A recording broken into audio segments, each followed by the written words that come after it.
Hi students, வணக்கம். இப்போ என்ன பார்க்க போகிறோம்? 7 எடுத்துக்காட்டு 6.12 என்ன கொடுத்துருக்கு?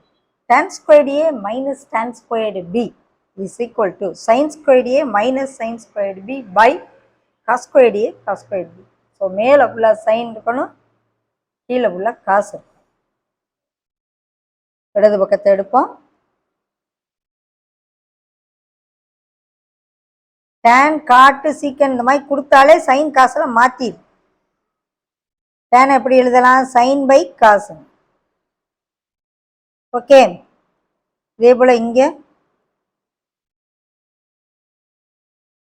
வெளியாச்சா? அடுத்து எல்சிஎம்.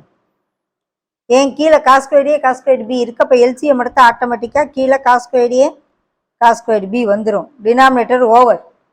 அடுத்து எல்சிஎம் எடுக்கல ஏஏ கேன்சல் ஆகி பி இதோட போய் பெருக்கலாகும். Cos squared A into sine squared A into cos squared B. இங்கே பிபி அடி ஆயிட்டு ஏ போய் பெருக்கலாம். ஓகே, முடிஞ்சு. அடுத்து நியூமரேட்டர்ல காசு இருக்கக்கூடாது. ஸோ காசை மாற்ற போறேன். காசை எப்படி மாற்ற போறேன்? சைனா மாற்ற போறேன். காஸ் ஸ்கொயர்டு பியை 1 மைனஸ் சைன் ஸ்கொயர்டு பின்னு எழுதலாம். ஏனா ஏன்ற ஃபார்ம்ல எழுதணும், பீனா பிங்கிற ஃபார்ம் எழுதணும். இங்கே அதே போல சைன் இருக்கட்டும். Cos squared A 1 minus sine squared ஏன்னு மாற்று.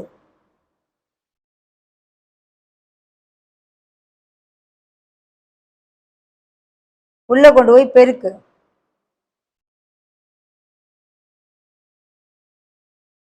இங்க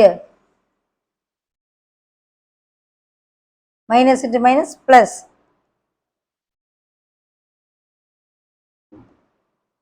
whole divided by plus sine squared minus sine squared cancel ஆயிடுது. ரெண்டு ஒரே டேர்ம் தான், பிளஸ் மைனஸாக இருக்கு. ஸோ போக மிச்சம் நம்ம கையில் sine squared A sine squared B by cos squared A into cos squared B வந்துருச்சா? அவங்க கொடுத்த ரிசல்ட்டு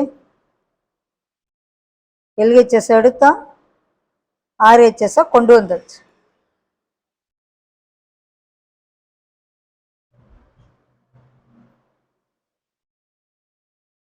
புரியுதா?